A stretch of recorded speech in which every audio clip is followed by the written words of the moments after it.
Bang, gimana tadi pertemuan dengan Ray dan Pablo sendiri di dalam seperti apa dan kondisinya gimana? Iya, terima kasih teman-teman ya, bahwa tadi kami sudah bertemu sama Pablo. Kami sudah berbicara banyak terkait persoalan hukum yang dialami oleh saudara Pablo ya. Tapi yang pertama kami tegaskan bahwa sejak tanggal 8 kemarin kami telah diberikan kuasa oleh saudara Pablo dan saudara Ray untuk menangani perkaranya. Sebelum kami diberikan kuasa tersebut, kami dengan tegas menanyakan kepada saudara Pablo, bagaimana dengan pengacara yang sebelumnya? Dijawab oleh saudara Pablo dan saudara Ray, terhadap pengacara yang sebelumnya, mereka sudah melakukan pencabutan kuasa. Sehingga berdasarkan kode etik, kami bisa menjalankan ini. Dan kami tidak melanggar kode etik. Itu yang pertama saya mau sampaikan. Selanjutnya, bahwa terkait perkara saudara Pablo sama saudara Ray, yang pertama saudara Ray. Saudara Ray ini adalah hanya sebatas yang pihak yang mewawancarai, sama seperti kalian, ya kan? Kemudian wawancara saudara Ray ini bukan kali pertama saja, artinya sudah banyak YouTube yang pemilik kontennya adalah saudara Pablo sudah diupload ke pihak YouTube dan itu sudah dimiliki oleh pihak YouTube, bukan mereka lagi. Tapi yang menjadi persoalan adalah mereka juga dilibatkan, mereka ditarik dalam persoalan ini seolah-olah mereka terlibat dalam persoalan perkara hukum ini. Padahal kalau menurut hemat kami, mereka hanya sebatas pihak yang wawancara. Kemudian si Pablo juga adalah pihak pemilik akun atau konten YouTube itu. Ketika konten itu sudah diupload, maka bukan lagi milik mereka karena ada prosedurnya, maka itu jadi milik dari pihak YouTube. Kemudian selanjutnya kalau jadi pihak YouTube, kepemilikan pihak YouTube, jadi pertanyaan, apakah juga pihak YouTube dalam perkara ini diperiksa dan dijadikan tersangka sama seperti saudara Pablo dan saudara Ray? Itu yang menjadi pertanyaan sederhana kami. Kemudian lagi, ya, terkait persoalan ini, saudara Ray yang hanya sebatas wawancara saja, tidak pernah menggali, tidak ada desain apapun sebelumnya bahwa akan menggiring persoalan seperti ini, dimasukkan dalam perkara ini. Sementara saudara Ray ini adalah seorang ibu yang memiliki anak yang berumur 1 tahun, yang menurut kami sangat miris ya, ketika melihat seorang anak yang merupakan haknya untuk memperoleh ASI. Sejak persoalan hukum ini, anak tersebut tidak memperoleh ASI lagi. Hati nurani kita gimana terhadap anak ini? Dipikirkan nggak? Ya kan? Jangan kita melihat bahwa seolah-olah saudara Pablo, saudara Ray, mereka adalah seorang kriminal, mereka adalah seorang penjahat. Enggak juga dong seperti itu. Karena seseorang bisa dinyatakan bersalah manakala sudah ada putusan dari pengadilan. Itu yang ingin kami sampaikan. Kira-kira seperti itu ya. Berarti ada akan diproses untuk Bukan kewenangan kami. Kami tidak dalam kapasitas untuk menuntut siapapun. Hanya kami menilai ketika klien kami tidak bersalah dalam persoalan ini, jangan dilibatkan, jangan dikait-kaitkan. Contoh, saya kasih ilustrasi sedikit sama kalian. Kalian meminta saya untuk wawancara terhadap persoalan hukum saudara Pablo. Kemudian saya memberikan keterangan, saya menyerang kehormatan orang lain. Pertanyaan sederhananya, ketika saya dilaporkan, masa sih kalian juga harus dipidanakan? Masa sih pemilik dari stasiun TV kalian juga harus dipidanakan? Itulah yang terjadi sama saudara Pablo hari ini. Kan begitu. Di mana keadilannya? Makanya kami ini betul-betul membela saudara Pablo dan saudara Ray, menuntut keadilan kok. Artinya perbuatan hukum kedua orang ini harus dibatasi, jangan disamakan. Seperti apa maksudnya dibatasi, Bang? Iya, artinya dibatasi bahwa mereka ini tidak pernah berkata-kata yang di luar dari norma, melanggar norma. Kita tidak mengatakan bahwa itu melanggar hukum ya, melanggar norma lah. Kemudian seolah-olah mereka selalu diidentikan persoalannya perkara yang itu loh, perkara yang ini loh. Padahal bukan. Mereka ini hanya sebagai pihak yang wawancara, sebagai host, sama lah seperti kalian kawan-kawan wartawan, ya kan? Kemudian saudara Pablo ini adalah sebagai pemilik konten. Tidak lebih dari itu kok. Kontennya pun ini bukan baru perkara ini saja. Kalau perkara ini saja, mungkin kita bisa menilai bahwa ini ada by design. Ini sudah lama, bahkan yang sebagai follow up-nya juga mereka kan sudah banyak, sudah puluhan ribu. Artinya untuk YouTube yang mereka upload itu bukan kali ini saja, sudah panjang kok, sudah banyak kok, bahkan sudah tahunan kok itu, ya kan? Hanya mereka salah mewawancarai narasumber saja. Apakah salah mewawancarai narasumber mereka harus ikut dipidana? Itu menurut hemat kami adalah sebuah ketidakadilan. Dan dalam perkara ini maka terjadi ketidakadilan. Itu yang kami hindari. Bang, permasalahan yang sudah dibahas kemarin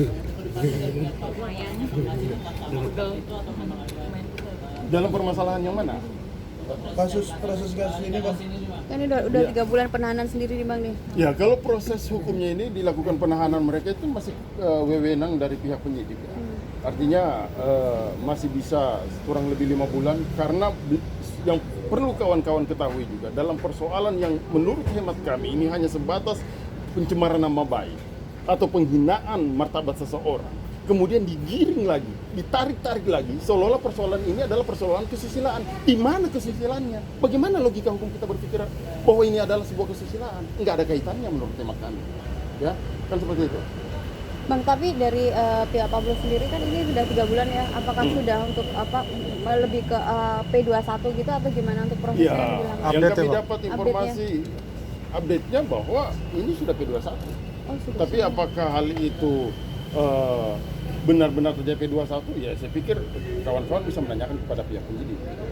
Karena mereka yang Persidangan kalau seandainya maju ke persidangan, kami sangat siap lah. Kami sangat confident untuk menangani perkara ini. Artinya confident tidak bersalah gitu Pablo Rey. Insya Allah beliau berdua itu tidak bersalah. Jadi hanya narasumber ya misalnya. Iya, hanya narasumber. Kan seperti itu kan? Tapi akan masuk P21 kapan Bang? Kami belum tahu. Mungkin untuk menanyakan hal itu, kawan-kawan bisa menanyakan ke pihak Polda ya, atau ke pihak Jadi itu masih tahanan Polda. Masih tahan sampai hari ini, Belum masuk berkas P21. masih tahanan Polda. Bang, apa enggak? Kondisi di mana Bang di dalam? Ya, kondisinya kami sangat miris sekali melihat mereka berdua ya di dalam tahanan. Apalagi kami melihat Ray ketika kami menanyakan bagaimana kondisi anak yang mereka tidak pernah lagi bertemu dengan anaknya, ya kan? Karena ketika anak itu harus datang di dalam tahanan, mereka yang merasa lemah, mereka yang merasa perasaannya itu betul-betul hancur lebur. Anak yang baru 1 tahun saja harus berada di dalam hutan, iya kan? Untuk bertemu orang tuanya. Ini yang menurut kami sangat miris yang kami nilai. Mbak, enggak ada pengajuan untuk tahanan kota gitu? Sekarang kan pengajuan penahanan itu kan sudah pernah diajukan, namun kemudian ditolak, ya kan? Artinya kami menilai kalau toh memang dari pihak penyidik mau untuk melakukan itu, saya pikir permohonan yang sebelumnya kan bisa dikabulkan saja, kan seperti itu.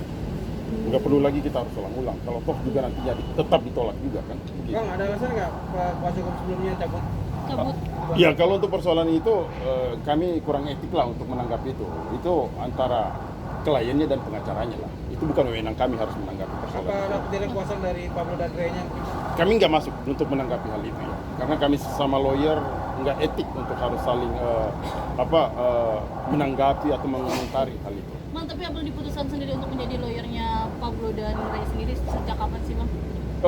Sebenarnya sudah dari beberapa minggu yang lalu, ya kan. Tapi tentunya saya harus melihat dulu apakah benar bahwa saudara Pablo, saudara Ray ini sudah tidak memiliki lawyer. Ketika saya beberapa kali bertemu sama beliau, ternyata memang beliau sudah tidak didampingi lawyer. Makanya saya minta, mana surat pencabutannya? Mana, silakan saudara bikin pernyataan kalau saudara mau untuk saya nangani perkara saudara. Kan seperti itu. Bang, kalau dilihat dari kasus ini kayaknya sengaja kayak dilama-lamain gitu nggak sih? Secara dia bareng sama Krisata dan Krisata sendiri sudah P21 dan sudah melakukan sidang. Oh, itu mekanisme penyidikan tentunya berbeda. Kita serahkan aja. Kita artinya sampai hari ini kami masih sangat memberikan kepercayaan penuh kepada pihak Polda untuk melakukan Bang, abang udah pemeriksaan. berapa kali jenguk Pablo sama Rey Bang? Oh, sudah banyak lah, udah nggak terhitung lah ya. Kapan sidangnya Bang? Sakit Bang, apa sakit parah gitu karena stres? Oh, enggak lah. Kalau sampai itu enggak. Hanya dengan tidak bertemu anaknya itu yang seorang orang tua, seorang ibu, seorang ayah yang membuat mereka lebih sangat lebih down. Itu yang lebih ini. Tapi Rey selama di sini memang sama sekali tidak ketemu dengan anaknya atau mungkin ada Pernah ketemu sama anaknya, tapi begitu ketemu sama anaknya justru bukan mereka semangat, tapi mereka lebih down. Makanya mereka berharap supaya nggak ketemu lagi anaknya di dalam rutan. Insya Allah nantilah mereka bebas ya. Kapan? Mereka bisa bertemu lagi. Sidang kapan Bang? Kami belum tahu kalau persoalan sidangnya kira-kira kapan. Bang, kalau Pablo sendiri kan kemarin terkait juga penipuan Bang. Nggak ada perkara lainnya kok. Cuma sebatas perkara ini saja yang kami ketahui. Ikan asin aja? Iya. Sebatas itu aja. Oke. Udah ke jaksa. Kalau untuk berkasnya silahkan kalian tanya penyidik lah. Kalau untuk persoalan kriminal kan karena itu kan prosedural. Kamera Bang. Kamera Bang. Iya kan, secara prosedural kan antara kepolisian sama penyidik lah kalau persoalan berkas itu. Kami sisa menunggu. Kalau dilakukan tahap 2, kami akan dampingi. Begitu dibawa ke persidangan, kami juga akan dampingi. Kan seperti itu. Kalau untuk penahanan kemarin berapa hari lagi, Bang? Ya, yang pasti begini. Seharusnya kan kalau dalam perkara biasa itu kan cuma 90 hari maksimal penahanan di penyidikan. Namun berdasarkan KUHAP boleh ditambah lagi 60 hari, jadi sekitar 150 hari. Artinya kurang lebih 5 bulan. Dan ini sekarang mereka sudah jalani sekitar 3 bulan ya, 3 bulan apa 3 bulan lebih lah ya. Berarti ya batas maksimalnya itulah. Artinya 2 bulan lah paling telat lagi perkara ini sudah harus maju atau dihentikan. Oh gitu. Kalau dihentikan artinya mereka berdua bebas atau seperti apa? Ya iyalah, kalau buktinya kurang atau apapun yang terjadi kan seperti itu, ya kan? Kondisi tubuh fisik mungkin dari kedua urusan apa? Ya alhamdulillah sehat kok, sehat. Pokoknya sehat, persoalan kurus atau enggak, saya bukan dokter, gimana saya mau menilai ini kurus atau enggak kan? Kan begitu. Bang, kalau Rie Utami sendiri kan setiap hari kayaknya sering perawatan ya. Kalau tadi kondisinya gimana sih, mungkin dengan mukanya apa gimana ya, nggak pernah perawatan gitu kan, yang jauh dari Tapi dalam kalau saya lihat perawatan. biasa-biasa aja karena mungkin beliau berhijab ya selama di Rutan. Oh berhijab? Iya. Berhijab sekarang, Baru Bang. nih bang? Udah lama, udah selama ya kurang lebih berapa bulan ini sudah berhijab. Berarti selama masuk dia berhijab gitu. Iya, iya. Ada fotonya bang? Enggak mungkin lah kami bawa handphone, kan enggak boleh aturannya kan. Apa alasannya nggak bang? Alasannya apa berhijab bang? Kenapa? Alasan dia berhijab. Ray Ya, berhijab. Ray kan muslim, ya kan? Orang berhijab ya memang itu anjurannya kok. Wajar aja. Ya kan? Enggak perlu ada alasan sama Tuhan. Kan begitu. Oke ya? Oke bang. Oke ya.